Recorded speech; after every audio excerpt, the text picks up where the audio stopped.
This is a Newsnet special report brought to you by Victor Valley Television.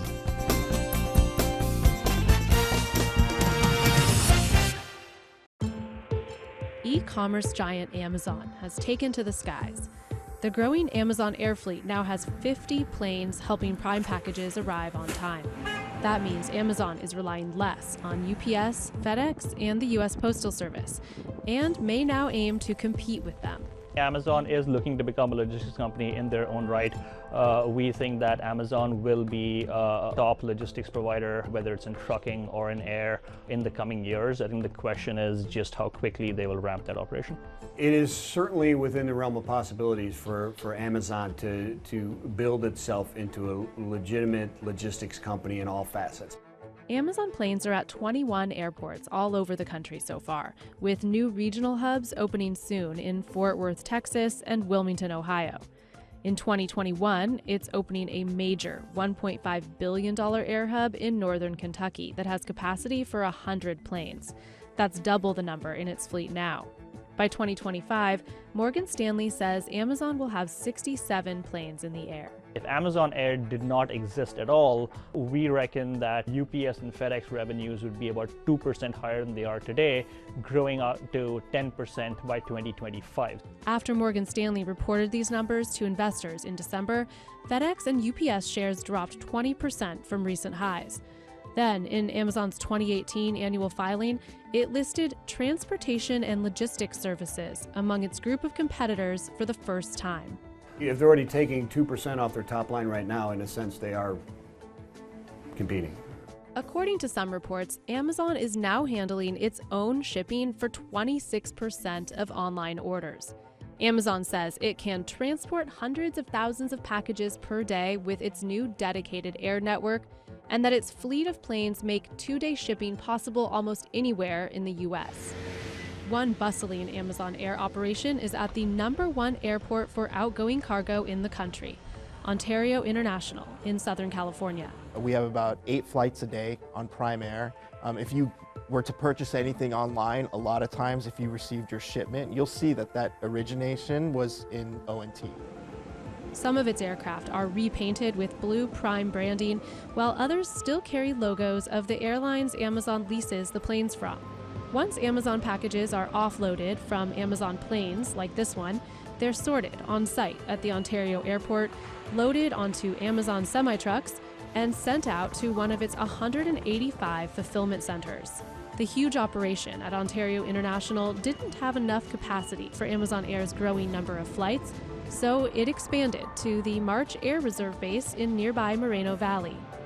Well, the Inland Empire, which is the interior 2 counties of Southern California, the impact that Amazon is having here is enormous. There's $5 billion in the ground in facilities. There's over 20,000 workers. They've raised the minimum to $15 an hour, which now they just became the #1 private sector employer. But analysts warn not everyone is benefiting from Amazon Air's expansion. At Ontario, FedEx and UPS make up the majority of the airport's 750,000 tons of air cargo traffic. But those shipping giants are losing a portion of Amazon's business to Amazon itself, its own growing shipping operation. By gaining more control over their supply chain, they can make sure to provide a better service, because if a customer does not receive his package on time, they're not going to blame UPS or FedEx, they're going to blame Amazon. Right now, when an Amazon package arrives at your door, chances are it went through several third-party hands to get there.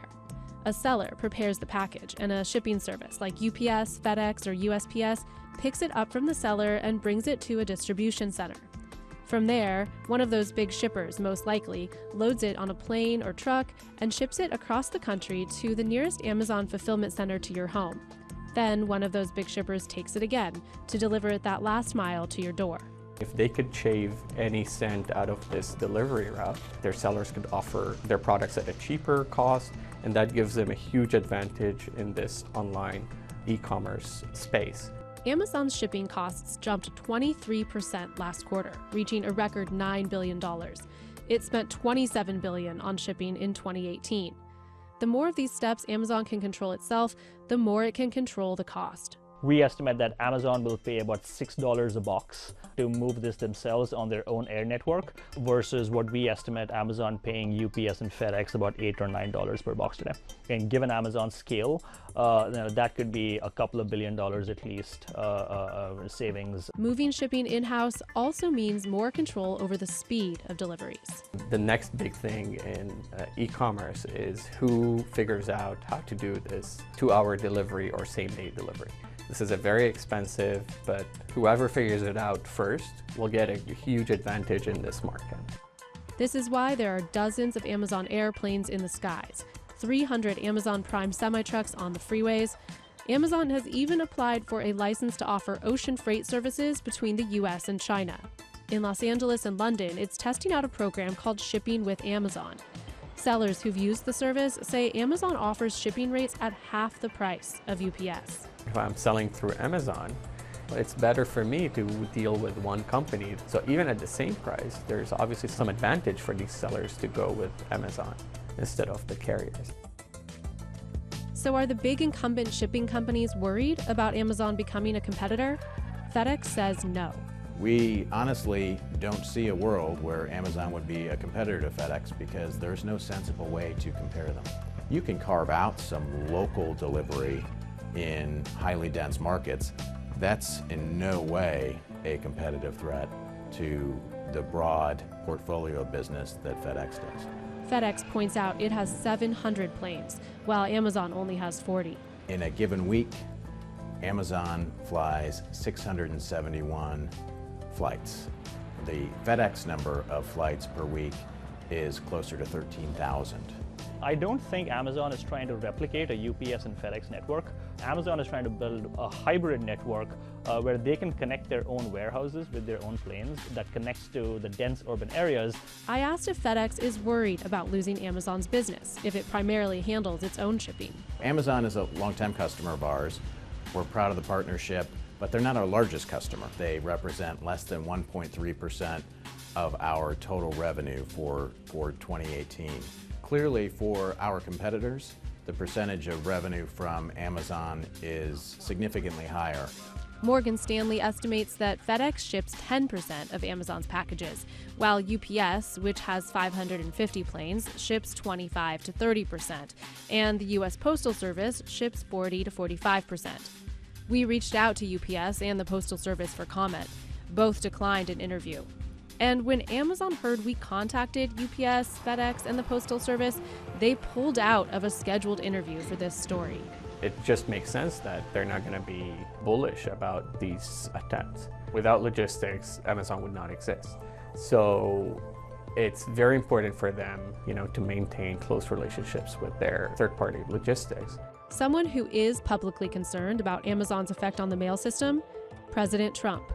The post office is losing billions of dollars, and the taxpayers are paying for that money because it delivers packages for Amazon at a very below cost. Although the post office is not funded by U.S. tax dollars, it is losing billions.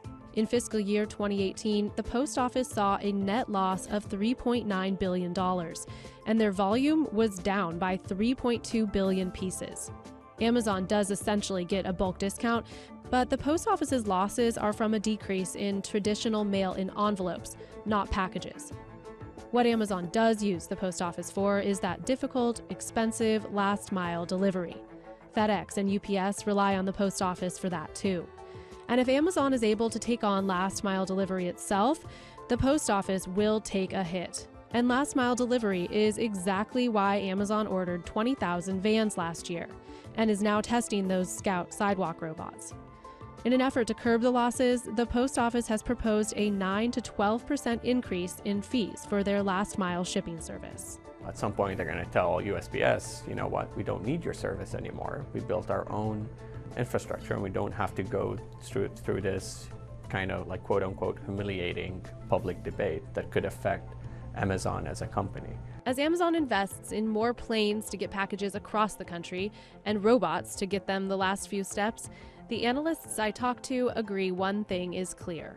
In the short term, this added capacity is just going to supplement whatever infrastructure that UPS and FedEx has. But in the long term, there are signs for both carriers to be worried. If they choose to grow this network, they're going to be a serious player in this mail service industry.